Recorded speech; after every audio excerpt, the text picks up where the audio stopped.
ಕೆರೆಯಲ್ಲಿ ಈಜಾಡಲು ಹೋಗಿದ್ದಂತಹ ವಿದ್ಯಾರ್ಥಿಗಳು ಜಲಸಮಾಧಿಯಾಗಿದ್ದಾರೆ. ಒಂದು ದುರ್ಘಟನೆ ಸಂಭವಿಸಿದೆ. ಕೆಸರಿನಲ್ಲಿ ಸಿಲುಕಿ ಸಾವನ್ನಪ್ಪಿದ್ದಾರೆ ಇಬ್ಬರು ವಿದ್ಯಾರ್ಥಿಗಳು.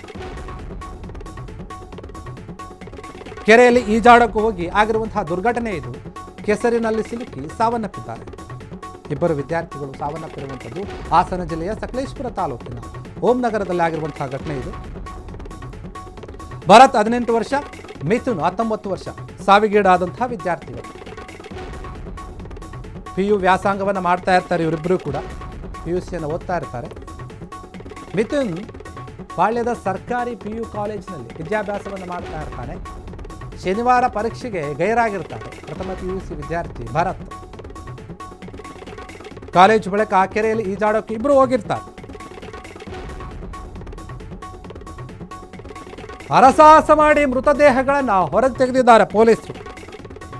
ಸಕಲೇಶಪುರ ಗ್ರಾಮಾಂತರ ಪೊಲೀಸ್ ಠಾಣೆಯಲ್ಲಿ ಪ್ರಕರಣ ದಾಖಲಾಗಿದೆ.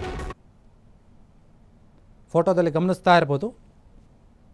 ಇಬ್ಬರು ವಿದ್ಯಾರ್ಥಿಗಳು ಈಜಾಡೋಕೆ ಹೋಗಿ ಆಗಿರುವಂತಹ ಘಟನೆ ಇದು. ಇಂತಹ ವಿಚಾರಗಳನ್ನು ಸಾಕಷ್ಟು ಗಮನಿಸ್ತೀವಿ ನಾವು.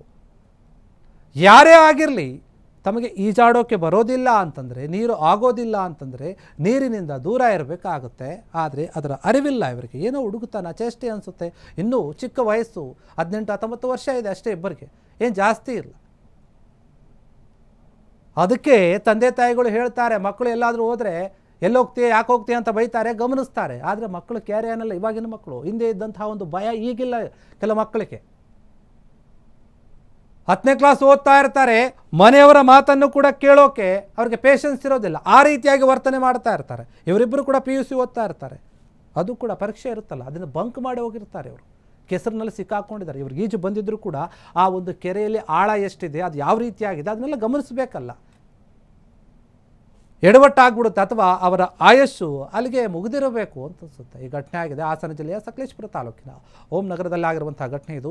ಭರತ್ 18 ವರ್ಷದ ವಿದ್ಯಾರ್ಥಿ, ಮಿಥುನ್ 19 ವರ್ಷ. ಇಬ್ಬರು ಕೂಡ PUCಯನ್ನು ಓದ್ತಾ ಇರ್ತಾರೆ.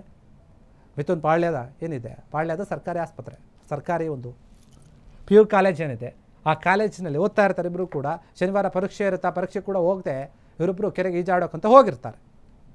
ಅಲ್ಲೇ ಪಕ್ಕದಲ್ಲೇ ಇರುತ್ತೆ, ಕಾಲೇಜ್ ಪಕ್ಕದಲ್ಲಿ. ಈ ವಿಚಾರ ಗೊತ್ತಾಗುತ್ತೆ, ಪೊಲೀಸರಿಗೆ ತಿಳಿಸ್ತಾರೆ. ಸ್ಥಳೀಯರು ಈ ರೀತಿಯಾಗಿ ಆಗಿದೆ ಅಂತ ಹೇಳಿ ಅಲ್ಲಿಗೆ ಬಂದಂತಹ ಪೊಲೀಸರು ಸ್ವಲ್ಪ ಅರಸಾಹಸವನ್ನು ಪಟ್ಟು ಆ ಮೃತದೇಹಗಳನ್ನು ಹೊರಗೆ ತೆಗಿತಾರೆ. ಇದೇ ವಿಚಾರವಾಗಿ ಸಕಲೇಶಪುರ ಗ್ರಾಮಾಂತರ ಪೊಲೀಸ್ ಠಾಣೆಯಲ್ಲಿ ಪ್ರಕರಣ ದಾಖಲಾಗಿದೆ. ತನಿಖೆಯನ್ನು ಮುಂದುವರಿಸ್ತಾ ಇದ್ದಾರೆ. ಸಂಬಂಧಪಟ್ಟಂತಹ ಪೋಷಕರೇನಿದ್ದಾರೆ ಆ ವಿದ್ಯಾರ್ಥಿಯ ಪೋಷಕರಿಗೆ ವಿಷಯವನ್ನು ಮುಟ್ಟಿಸಿ ಮಾಹಿತಿಯನ್ನು ಕಲೆ ಹಾಕ್ತಾ ಇದ್ದಾರೆ. ಇನ್ನು ಮರಣೋತ್ತರ ಪರೀಕ್ಷೆಗಾಗಿ ಆಸ್ಪತ್ರೆಗೆ ಕಳಿಸಬೇಕು. ಇದು ಮೃತದೇಹಗಳನ್ನು ಕಳಿಸ್ತಾರೆ. ರವಾನಾ ಮಾಡಿ ಆ ರಿಪೋರ್ಟ್ ಬಂದ ನಂತರ ಮೃತದೇಹಗಳನ್ನು ಅವರ ತಂದೆ ತಾಯಿಗಳಿಗೆ ಒಪ್ಪಿಸಲಾಗುತ್ತೆ. ಸಕಲೇಶಪುರದಲ್ಲಿ ಆಗಿರುವಂತಹ ಘಟನೆ ಇದು. ಅಲ್ಲಿನ ಗ್ರಾಮಾಂತರ ಪೊಲೀಸರು ಎಲ್ಲವನ್ನು ಕೂಡ ಪರಿಶೀಲನೆ ನಡೆಸ್ತಾ ಇದ್ದಾರೆ. ಕ್ಷಣ ಕ್ಷಣದ ಸುದ್ದಿಗಳಿಗಾಗಿ ಫ್ರೀಡಂ ಟಿವಿ ಸಬ್ಸ್ಕ್ರೈಬ್ ಮಾಡಿ, ಲೈಕ್ ಮಾಡಿ ಹಾಗೂ ಫಾಲೋ ಮಾಡಿ. ಹೊಸ ಸುದ್ದಿಗಳ ನೋಟಿಫಿಕೇಶನ್ಗಾಗಿ ಬೆಲ್ ಐಕಾನ್ ಮೇಲೆ ಕ್ಲಿಕ್ ಮಾಡಿ.